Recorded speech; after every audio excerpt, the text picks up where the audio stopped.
दिल्ली में। अब ये जो समय है संवेदना की इस यात्रा को, जो देखिए इधर से एक शब्द चला और उधर से, ये कविता की ताकत है। कई बार वो आंसुओं के रास्ते बाहर जीवन में कुछ पाने को कुछ खोना पड़ता है। अनुरूप भैया को मैं देख रहा हूँ किस मन से सुन रहे हैं। इतने कवियों की कविताएं याद हैं।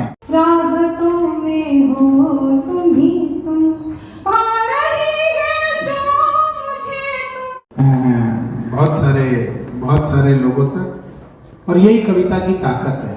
मैं कई बार कहता हूं कि फिल्म भी जुड़े रहिएगा, संगीत से भी जुड़े रहिएगा, लेकिन ये जो संवाद है, जो कवि सम्मेलन में आमने सामने बैठने की एक अनुभूति की यात्रा है। राजेश भैया हमारे उपाध्यक्ष, भैया आ जाओ, इधर आ जाओ आप, और ये फोन रख दो आप थोड़ी देर। अब मुख्यमंत्री हम आपकी पसंद का बनवा देंगे, आप इधर आ जाओ, आ जाओ। साहित्य प्रेमी मंडल के उपाध्यक्ष और मेरे बहुत आत्मीय बड़े भाई, बहुत बड़े चित्रकार, आपको पता है, बहुत सारे लोगों को पता है, जिन्हें नहीं पता है ये बता दूं, ये वो शख्सियत हैं वर्ल्ड वाइड रेलिंगा बुक ऑफ रिकॉर्ड में, एशिया बुक ऑफ रिकॉर्ड में एक ही साल में तीनों रिकॉर्ड्स में राजेश जी का नाम दर्ज हुआ है। और भगवान श्री गणेश के 1000 से ज्यादा अलग अलग मेटीरियल से उन्होंने चित्र बनाए हैं। तो एक बार उनका भी हम स्वागत चल रहा है। देखिए, और यहाँ भी, और देखिए इस बीच श्री अरविंद गुप्ता जी, मैं आपको अभी परिचय दूंगा। मैंने कहा ना ये ऐसे खास लोगों की महफिल है। मैथिली शरण गुप्त जी के परिवार से जिनका ताल्लुक है, श्री अरविंद गुप्ता जी की उपस्थिति हो गई है, उनका भी हम बहुत हार्दिक स्वागत करते हैं। प्रतिवर्ष 3 अगस्त को दद्दा माता मंदिर में साहित्य प्रेमी मंडल कितने सारे अलग अलग कार्य करता है कि मैथिली शरण गुप्त जी की भी जयंती प्रतिवर्ष उनके परिवार के साथ मिलकर साहित्य प्रेमी मंडल के माध्यम से मनाई जाती है, तो उनकी भी उपस्थिति हो गई है।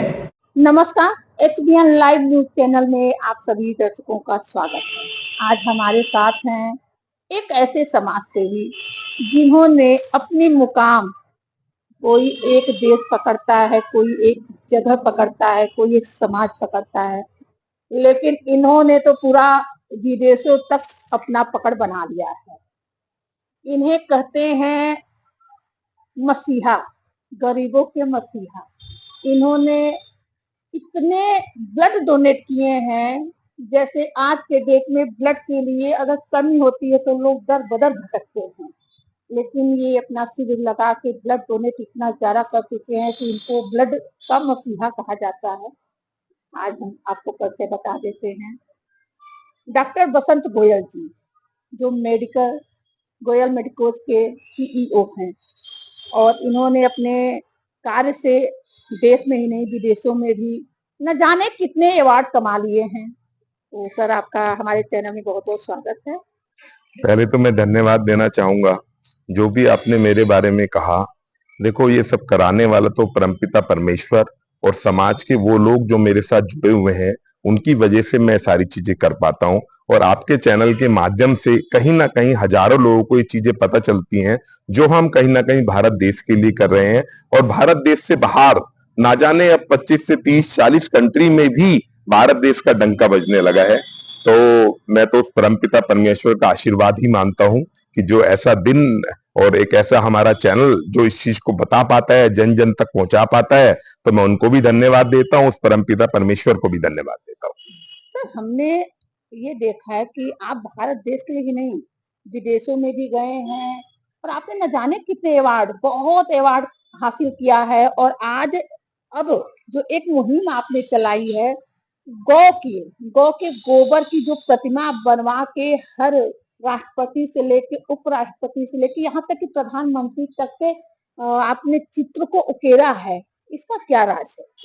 इसका मेरा राज एक ही है कि जो गौ गोबर है वो गौ धन है, और गौ माता जो है, मुझे ऐसा लगता है कि जितने देवी देवता इस ब्रह्मांड में रहते हैं, वो सब के सब हमारी गाय माता में होते हैं। तो मेरा एक विजन मैंने सोचा कि मैं गौ माता को राष्ट्रीय माता बनाना चाहता हूं।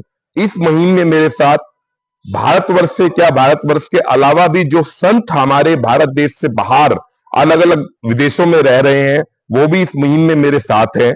और मैं उस माँ को, उस गौ माँ को राष्ट्रीय माँ बनाकर छोड़ूंगा। उसकी जो कवायद है वो मैंने कहीं ना कहीं एक ऐसी चीज से शुरू की जो राष्ट्रपति तक जब पहुंची, राष्ट्रपति महिमा ने भी बोला कि इससे अच्छा उपहार मेरी जिंदगी में कोई नहीं हो सकता। ऐसी पेंटिंग जो गौधन से बन रही है, मेरा एक ही सपना है, ये भारत देश में क्या, भारत देश से भी हर, भारत देश के अलावा विश्व में जो भी राष्ट्रपति हैं, जो भी प्रधानमंत्री, उन तक पहुंचे और उन तक ये मैसेज पहुंचे कि हम अपनी इस गौ माँ को राष्ट्रीय माँ बनाकर छोड़ेंगे। सर, जहाँ तक डॉक्टरों के हार्ड को हमने सुना है बहुत कठोर होता है, आप आज साहित्य प्रेमी मंडल में आए हैं, ये रुझान आपका कहाँ से आ गया? ये मेरा रुझान बचपने से है। कहते हैं ना, बहुत सारे रूप होते हैं।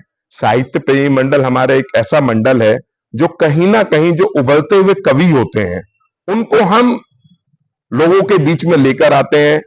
एक साल में कम से कम 12 से 15 प्रोग्राम करते हैं और साहित्य प्रेमी मंडल के माध्यम से हम लोगों को ये बताना चाहते हैं, जो उभरे हुए लोग हैं, देखो जो लोग आज वर्ल्ड फेम के हो गए उनके बारे में तो कुछ कहा ही नहीं जा सकता। हम उन कवियों को, उन कवित्रियों को लेते हैं कि जिन्हें धरातल पर लाकर कहीं ना कहीं उनका नाम वर्ल्ड लेवल तक पहुंचा पाए। तो साहित्य प्रेमी मंडल का ये काम है जो हम एक साल में कम से कम 12 से 14 प्रोग्राम करते हैं, जिसके अंतर्गत। बहुत बहुत धन्यवाद सर, आपने हमारे चैनल को इतना छोटा सा एक विचार अपने रखे और जनता तक हम अपने अपनी बात पहुंचा।